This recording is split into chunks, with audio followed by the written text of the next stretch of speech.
Stop. Is that lady in that car?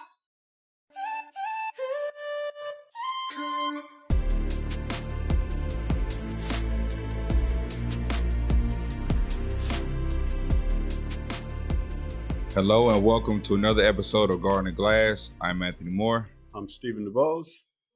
Man, but listen, somebody else is trying to survive. I don't know if you've seen this video or not of this. They pulled this woman over, and the cop, for some reason, when they pulled the woman over, they parked a police car on the train tracks, and they had already handcuffed the woman and put her in the back seat. And a train came. Let me show the video. Man, don't tell me they left this lady in the car.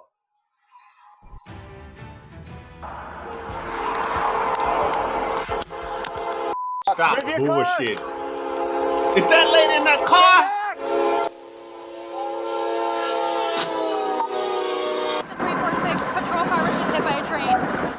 That was the moment when a train barreled into a police cruiser that was parked on the train tracks in Weld County, and there was a woman inside that police vehicle. Now, this is dash and body camera video from the incident from Friday night. An officer originally pulled over a woman, put her in the back of his patrol cruiser, and while officers searched her vehicle, the train crashed into that patrol car with her inside. That woman was seriously injured. Platteville's police chief said the officer involved is on paid leave while CBI and state police investigate. So the woman was still in the vehicle as they was trying to search her car. But the thing about it was both of the doors were open and a police officer was close enough to try to pull her out before the train came.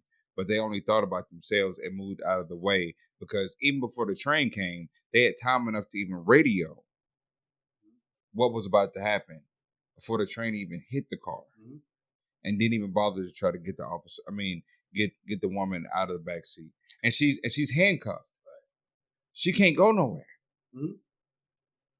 Well, let me ask you this, man. When you hear heroic police stories, what are they normally doing? They're picking a baby up from some kind of crash, some kind of natural disaster, or they're rescuing a dog. Yeah, they're picking up babies in Denmark that have been left outside.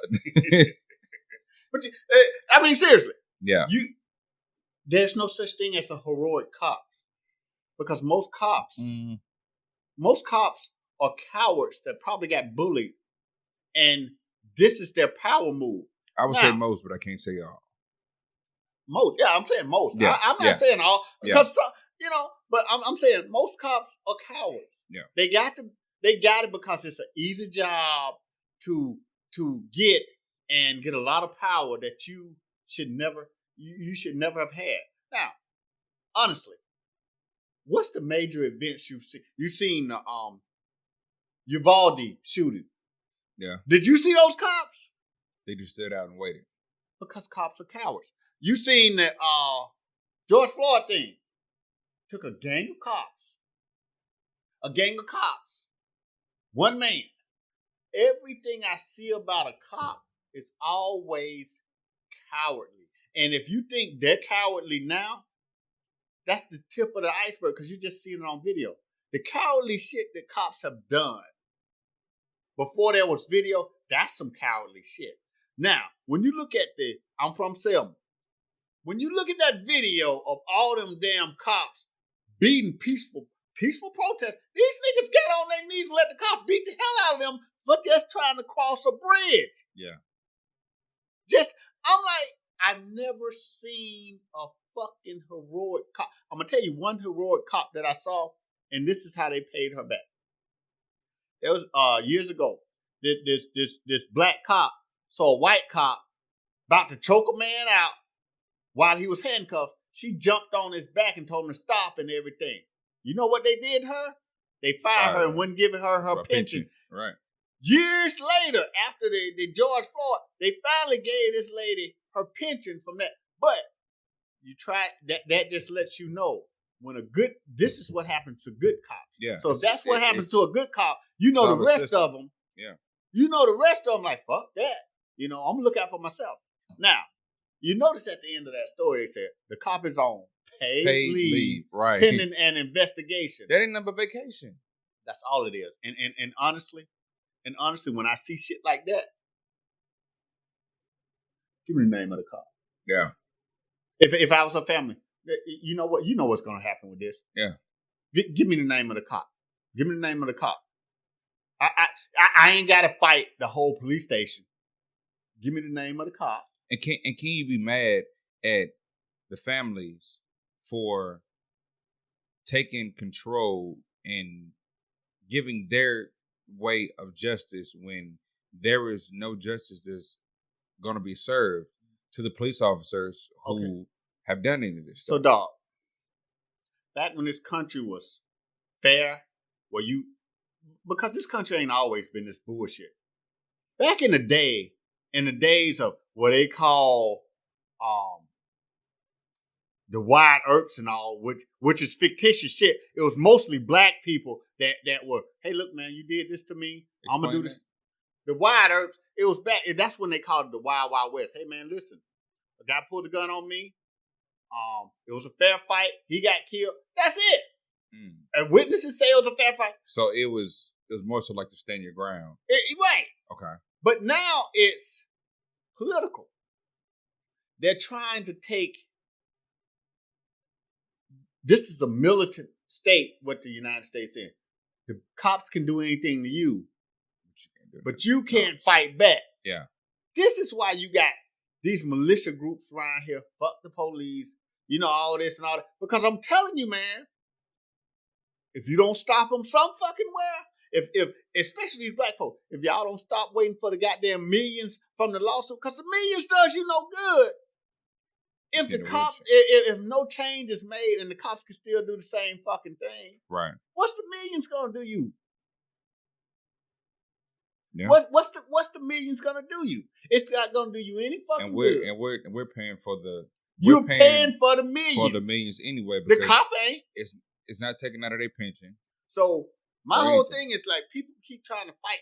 Oh well, fuck the police. No, don't fuck the police. We actually need police. Fuck that cop. Yeah. When he take that badge off, he got to go home. Yeah. And when people start doing that, and I'm not advocating anything. I'm just saying. When somebody does you wrong, you would do it for anybody else. Somebody came up and slapped you for no reason. It's a fight. Yeah. But for some reason, when a motherfucker got a badge on, and I know it's because, he got all these rest of his cops backing him up. And fuck the ones that come and back him up. Yeah. And I promise you, because cops are cowardly as fuck, you make an example out of a couple of them, the rest of them like, well, fuck that shit, man. I'm trying to get home to my family. Right. You know? But that right there, the family should, hey, what was that cop's name? Don't worry about. Well, you're gonna get the millions anyway. You gonna get the money. But this shit ain't over, bitch. That's what I see. Because I see cops all the time shooting people, shooting them dead. But the family want a civil lawsuit. Fuck. Okay. What was that cop name again? Yeah.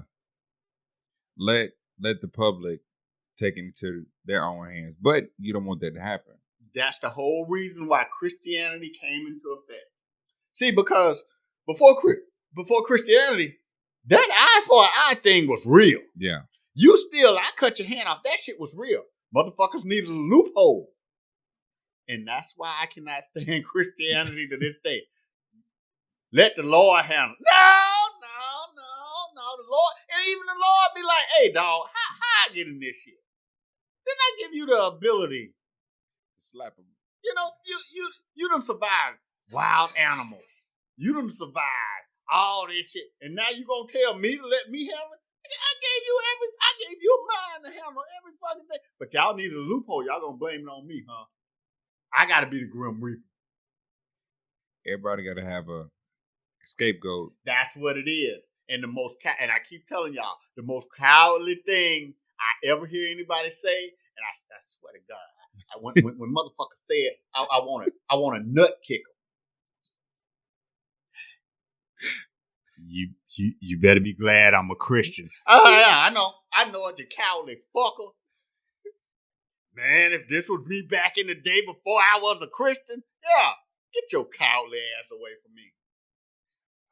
I've heard plenty of pastors say, "I'm a child of God, but I'm a man first," and then they handle business, or they do, let me not say handle business.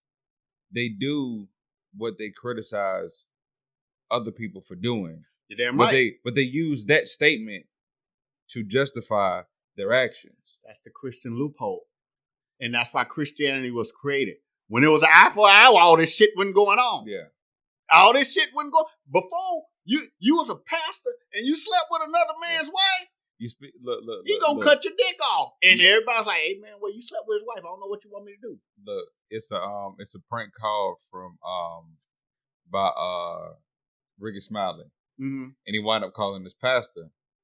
And the guy was like, man, I got a confession to make. He said, man, I've been cheating on my wife, and I just don't know what to do. You know what I'm saying? I just want to confess, and I want to just change my life, you know. And you know, I had been going to the church and stuff, and I fell in love with somebody at the church, and I started to go and it was his wife and have sex with her. And so he said, man, I had sex with the first lady. He said, wait, hold on. Hold on now, what you talking about? And his all that pastor shit went away, didn't it? He said, I want to stone you to death. And I was like, and that's where I got. It's funny how they went back to the Old Testament. That's where I got I'm a child of God, but I'm a man first. Although it was a prank call. But you saw all that pastorly shit melt, didn't you? We all human, man. Look here, man. And you making yourself above whomever, whenever you have these things that we have on a daily basis, on a regular basis, you so-called aren't able to have those because of the way that you judge other people for having that shit. Well, you talking about cops. You talking about pastors. You talking about senators. Yeah. You talking about politicians. All that shit we can't do. So it's like, for me, yeah, I'm mostly a positive, encouraging, uplifting person. But people that know me know that I got my moments. But I don't shy away from those moments either. Well, and I show people who I am up front. Why come people don't do it when it comes to cops? That's what I'm saying. Why come they don't do it when it comes to a fucking politician or some judge making a ruling that you know is unjust? Man. Well, what's the name of that judge? Hey, what happened when you take off that robe? Your Honor. But who are you really honoring? But that's my whole point. Yourself. Well, you know, hold on. You gonna make this rule? Even though everything I've seen judges, the jury have had one. Now I'm overrule that and right. Okay, so what's the point? The point is, when you take off that guy, ain't enough people did that. When you take off that goddamn robe, when you step outside, motherfuckers. The same thing at my job. I'm like, I don't really care nothing about your position. I don't care if you're the boss, this and that. It's a way to speak and talk to people.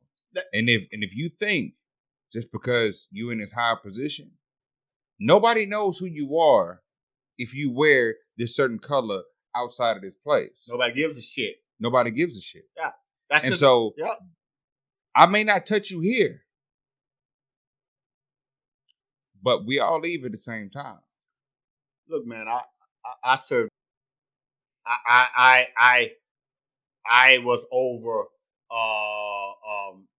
some of my subordinates and everything. But guess what? I've controlled $1 million machines. You know, I've been in control of thousands of dollars of worth of weapons. But when I got them discharge papers and wore that uniform and had all these pretty little ribbons on my chest, guess what the fuck that meant when I became a civilian? Nothing. Not a goddamn thing. And even now, them putting me in different positions at my job to where I may be over some of the people. Yeah. Some of the people that I work with side by side. I don't I don't take that power or that ability to do it or say something to them and just run with it.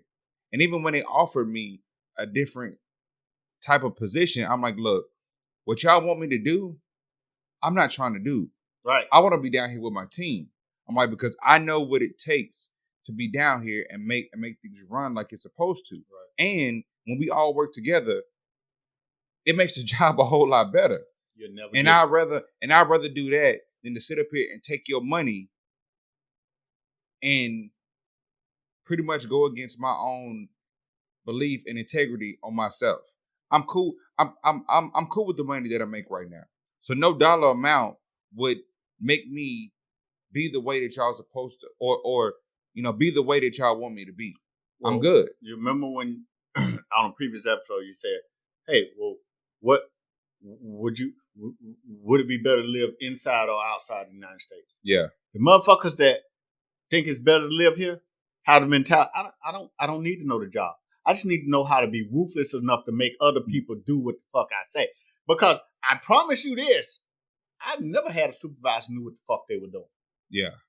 I got your mentality. I was like, look, man, I just want everybody to do their job. I want to do the best job I can. Because I don't want to move up. That's all we trying to do. And I relate it to prison sometimes, but I'm like, all we trying to do is do our time and go home. And go home. Right. That's it. Right. I'm like, so I don't need to make your job no harder than what it should be. And you don't need to make my job no harder than it should be. And if we all work together, if everybody do a little, nobody has to do a lot. That's not the American way. That's not the American way, but that's my way. Right. But that's why I won't take that position. Right. Because that's not the standard. It's not your mentality. And I'm just not for it. You get a president, you get presidents, senators, all these motherfuckers every fucking year that ain't qualified for that job. I mean, hell, here in Alabama, you got a motherfucker that was a football coach at Auburn. Wait, who you talking about? Herschel? I think his name Tocqueville. Oh, okay. I thought you talking about Herschel Walker. That motherfucker either. From Georgia, man. And let me tell you what's so infuriating. I want to pull up something about Herschel Walker, man. Let me tell you what's so infuriating about Herschel Walker. The fucking world sees, and he's still in the running. But that's who they want in power because they know that they can control him. They can't control him, but I'm just saying, the fucking world sees that this motherfucker has the intelligence of a tangerine. I mean, if you bust his head open, it's probably you can peel it and it's sweet. And my thing about it is, he's still in the running. Yeah, and he probably will win. And I'm gonna tell you something. It reminds me, and I hate to say it. You remember when I forget what the guy from Alabama that roared more? I think it was whatever that Doug Jones ended up winning, but this motherfucker had raped women, been in high school, fucking women, going to the mall with little young girls and everything, and they had proof of it, and he still almost won. And I'm like, but yeah, I mean, I understand that leadership at every level is needed. I understand that leaders don't have to be perfect at their job. They just have to know who to put around them to make the job go. Or they need to hire people who, I don't need to know the job. That's why I hired the people who make it, who make the job go easily, proficiently. But I will also say this. When you put a leader who is incapable of that train of thought that, hey, listen, I don't know shit, but they put me in this position. Let me get people around me who knows something about this to make me look good. But it seems like in this country, people have lost that mentality, especially in politics. In politics, is he's saying what I want to hear. I know he's not qualified for this job. I know we'll be much worse off when he gets there. But he's saying what I want to hear. And when you get that, he's saying what I want to hear, you get your George Wallaces. You get your Donald Trumps. You get your Ted Cruzes. You get all these people who you have justified for being as ignorant as they want to be because they showed they were ignorant, and you still put them in office. So, to hell with proficiency, to hell with making it run the way it's supposed to. Well, as long as he's saying what I want to hear him say, then we're good. But when people say what you want to hear them say, especially you ladies, when men are telling you what you want to hear, that's just to get their satisfaction. I don't give a damn if it's a man or a politician. He just trying to get that nut. Is it already running like it's supposed to, though? No. And that's what my whole point was. My whole point was when it's running efficiently. I ain't say it's running perfectly.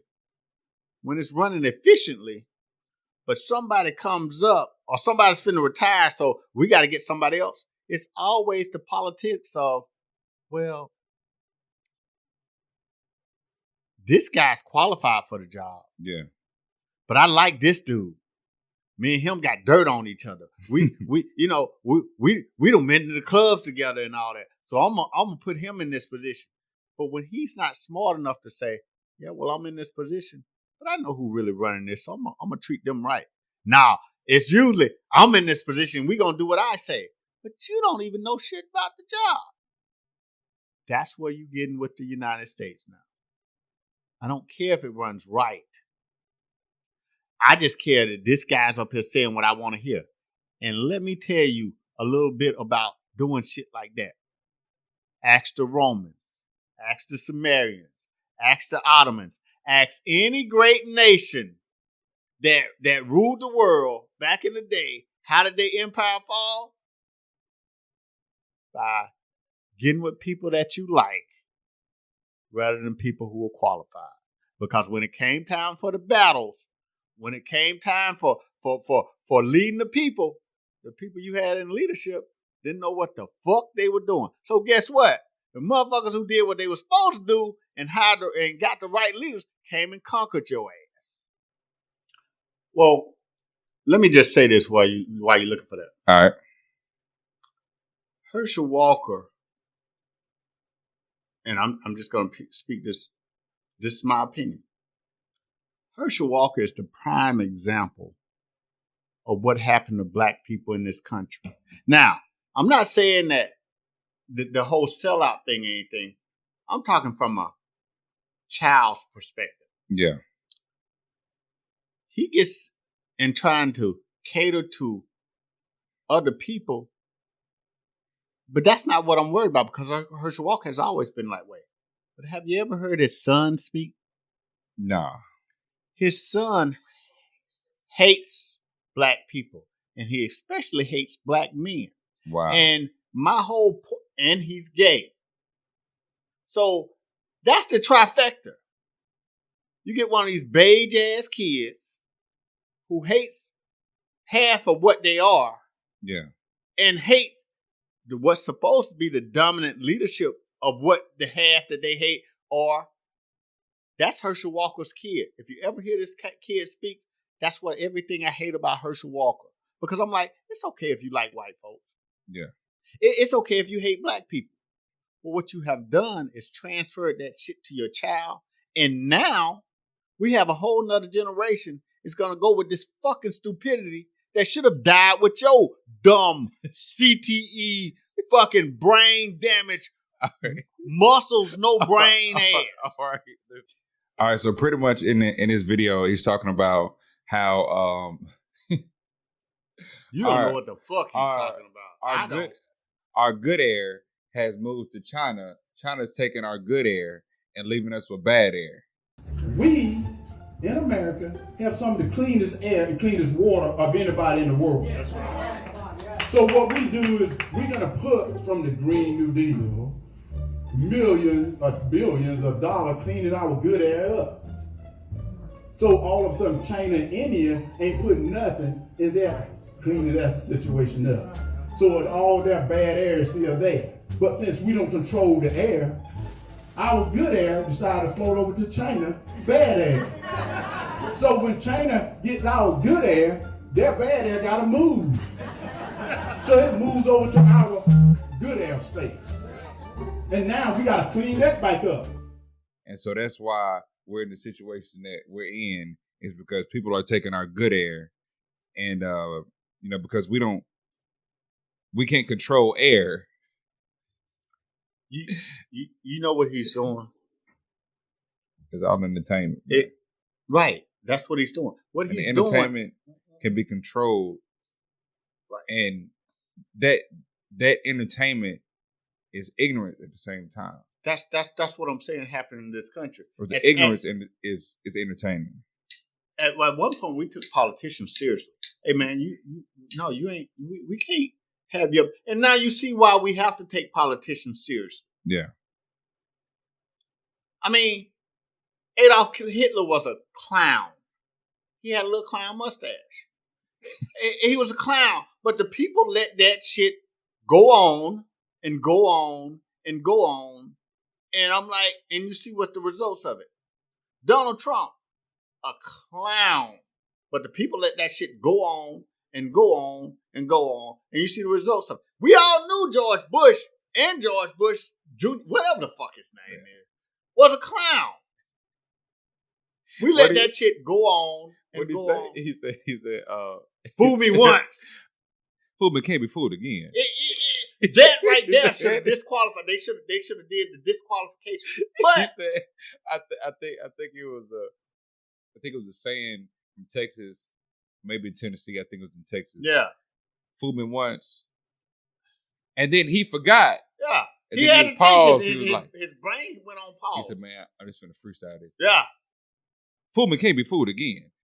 There's an old saying in Tennessee, I know it's in Texas, probably in Tennessee, that says, fool me once, shame on you. If fool me, we can't get fooled again. I'm like, Jesus Christ, come on, man. Come on. If you ever notice in that clip, even his supporter, as soon as he heard him say it, his supporter did this right here. Oh, my God. His supporter hit his head and did like that. Yeah. And that was the guy right behind him. Yeah. Fool me can't be fooled again. And the sad thing is, he now doesn't look as bad as what he used to look as a president. People wish we could go back to those days now. It's all entertainment, man. I look at somewhat, and this is no knock on America, but it's all a reality TV show. You know what I'm saying? It's all a reality show. Because you talk to people from other countries that, come over here and look at America, it's nothing but a big party. It's nothing but a big, you got your violence and you got your turmoil in between, but it's just entertaining. It is entertaining. But the problem is, the rest of the world has caught up. We could afford to party all the rest of the time. Nobody's caught up.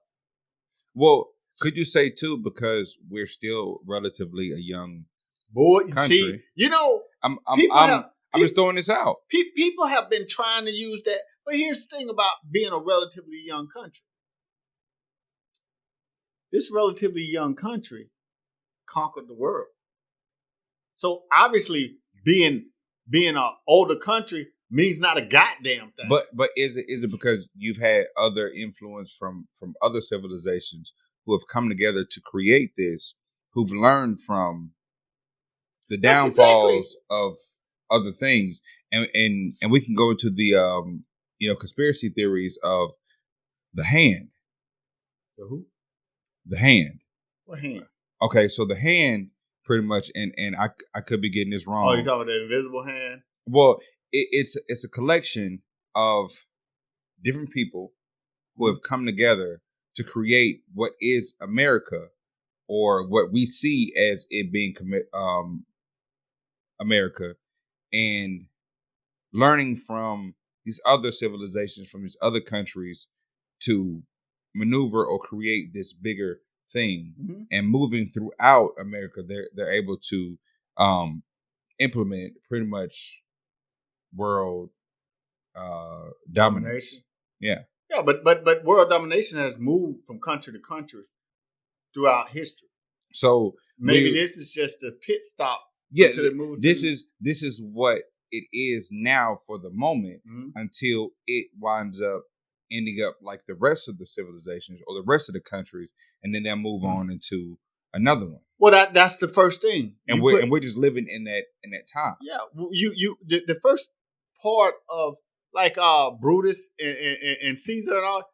First thing you do is put an ignorant, egotistical motherfucker in power, and that's the downfall of a civilization. You remember when all these rest of the presidents, ask not what your country can do for you, all that? They were inspiring. Such as Nixon. Nixon wouldn't shit. Well, you said an egotistical. Right, but I'm just saying. Type of individual. Right. And since they've been putting egotistical motherfuckers, because that's what they're trying to do. It takes a long time to kill a nation, but you can tell when it starts. And somebody even brought up this point about how America works when it comes to the presidency of it's the good cop, bad cop type of. That's all they ever. I brought that up. Yeah. Okay. I was the one. Yeah. Yeah. Excuse me. Let me give him his flowers. Stephen. Yeah. El DeBose. Yeah. You know, my Dominican brother over here. Brought that up about it's the good cop, bad cop. You know, you got your George Bush. You know, which everybody hated the country. You know what I'm saying? You killed half of the country when it comes to, you know, taking them to war and, you know, killing off all our troops and, you know what I'm saying, terrorist organizations. And then you put in Obama. Bill Clinton.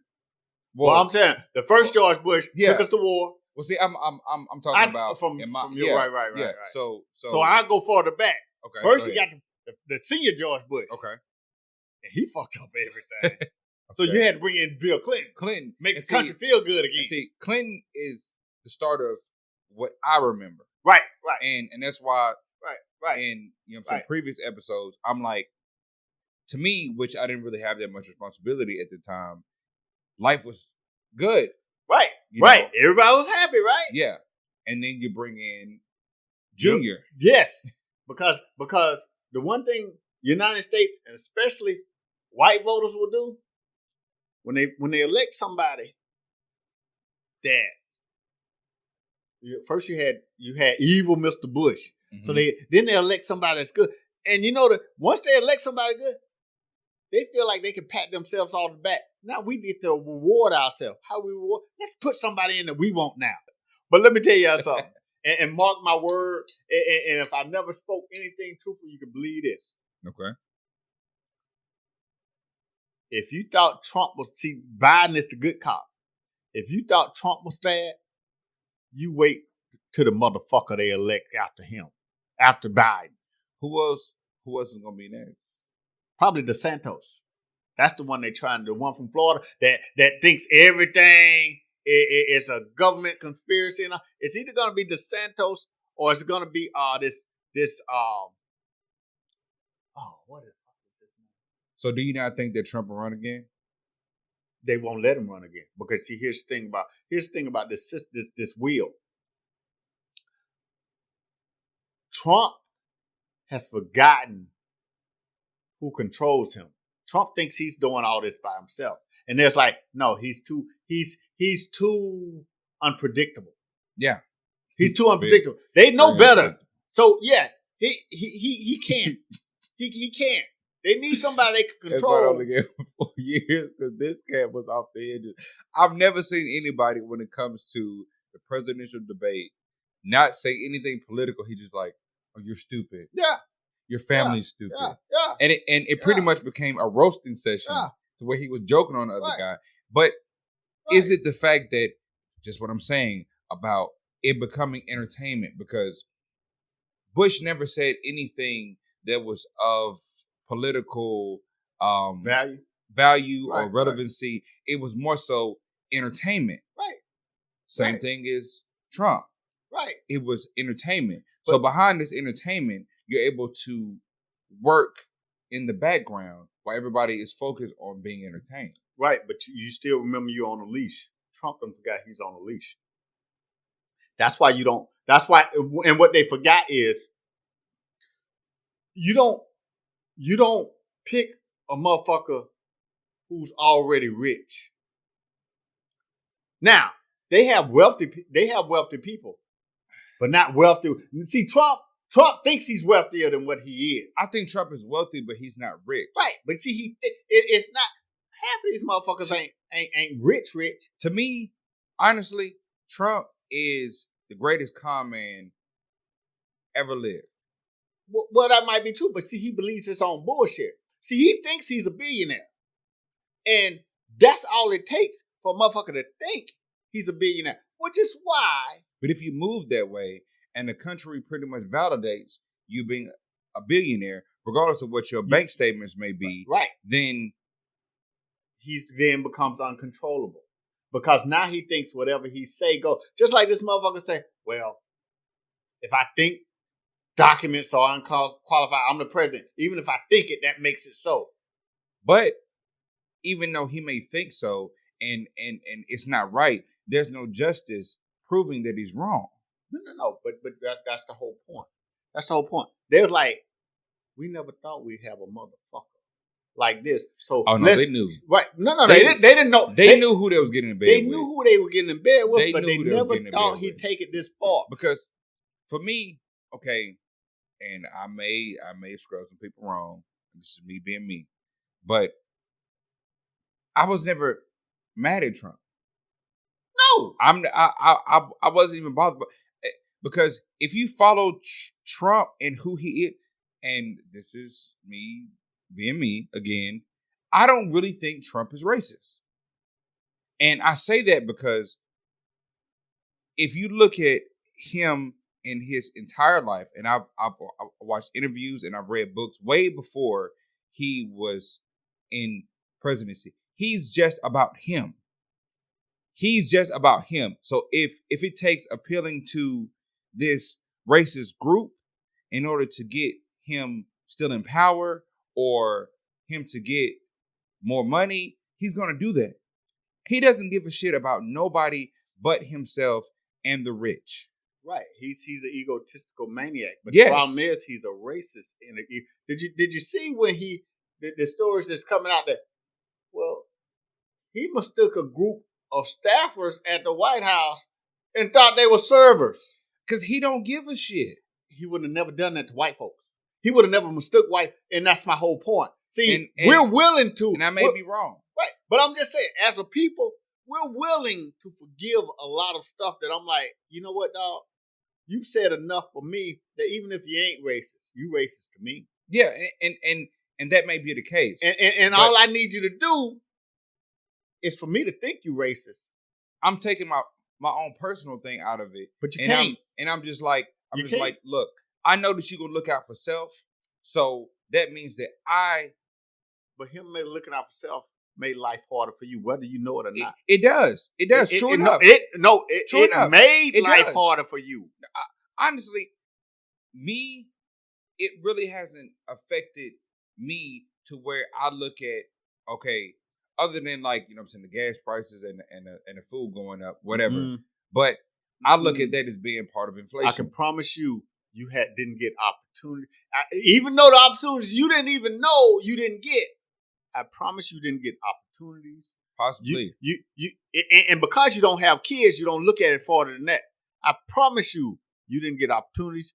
Your kids, your future kids, are not going to get some opportunity or are going to be harassed or some kind of way just because of this motherfucker. Even if he was looking out for himself. Yeah. The very fact that you were willing to make it look like you're racist made it harder for me because you would have, and that's what my. So whether he's really racist or not, I don't give a fuck because he made life harder for me.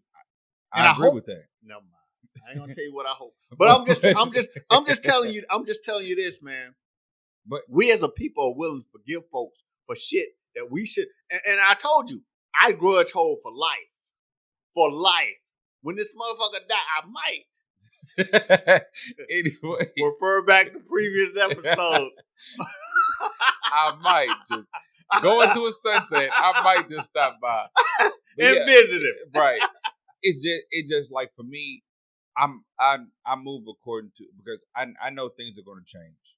You know what I'm saying? Regardless of whoever's in office, whoever has the power to, and I just focus on what I can do for me, for my community, for the people that I'm around, how I can navigate to make things better. And I'm not going to consume myself, my life, my mind with whether a person is racist or that's against me or that's not. That's not the point. I'm just speaking for me. All right. But you absolving him of the fact that because you don't care if he's racist or not, or don't think he's racist, you're still not acknowledging the fact that he made your life harder just because of your skin tone. It ain't because you ain't no Republican. No. He did in a way make my life harder. Then that's all you need to worry about. By appealing to the ones who are racist. Okay. Yeah. True enough. So that by default makes your life harder. But I'm saying that him as a person, I'm just looking at, he stopped being a person the moment he became your president. This motherfucker is he stopped being a person when he had the power to affect things in your life. Yeah, but I'm just looking at the way to pivot regardless. So I don't really consume myself. I don't really think about what is going on out here, and if this person is doing this, person is doing that. These changes are going to be made regardless. They are going to be made. And what I'm saying, man, is that when somebody's in a position where they can influence and affect your life, yeah, that's what I'm talking about. I mean, I get what you're saying. I don't give a fuck about Trump or any other president. But the problem is he got up there and affected. Now, if he had just, hey man, look, this is my group. I'm a cater to them. Everybody does that. You got AKAs and Q dogs and motherfucking whatever secret society they have at the Ivy League. Everybody takes care of their own. Secret society. You know, everybody takes care of their own. Yeah. But when you start taking care of your own means that you're going to affect my life, then we got a motherfucking problem. What about the Frederick Douglass organization? So I don't like Frederick Douglass, dog. With that being said, hey, man, I don't like that dude, so I don't know why. That's your ancestor somewhere. If y'all look at some that of the Negro first, had made in the USA stamped all over him. Look, if y'all go back and look at some of the first, I want to say like 2 or 3 episodes when Steve had his fro out, looking like his great granddaddy Frederick Douglass, there is some comparison and resemblance. You want to know something? Just like you will rarely, I don't want to know. You will not see him outside of Nike gear. I just said you would never see him with his hair not done. See how he don't respect me? He don't respect me. If you ever see him with his hair not done, see? And now I got to pivot. Got to do something different. This mother look like he's from Venezuela. You think he funny? He think he funny. All right, let's do a challenge of me and him with both of our hair not done. Shit. Let's do it. Shit, let's go. Let's go. Let's go. And we will see who's from the DR. Let's go. And who's from the RD. I'm with it. What's RD? Republican Department.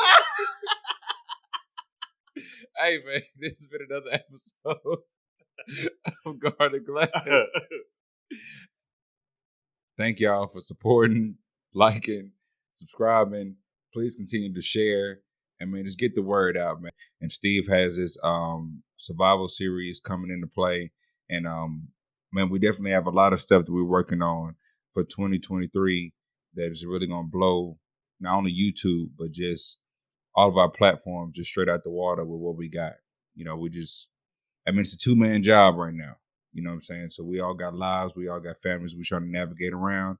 But we'll continue to give you what you love, what you enjoy.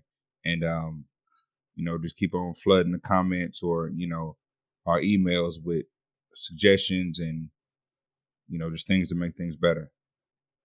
Any last words? Now say all that in the language of the country you come from. All right, let me quit. I am Anthony Boy. That's Rachel Dolezal's son, y'all. Look at Elder Barge over here. I like Elder Barge. Let's not. I ain't worried about a dog. Your last dragon ass nigga. All right, man. I've been Anthony Boy, man. Stephen the Bold. All right, man. We out. We appreciate y'all.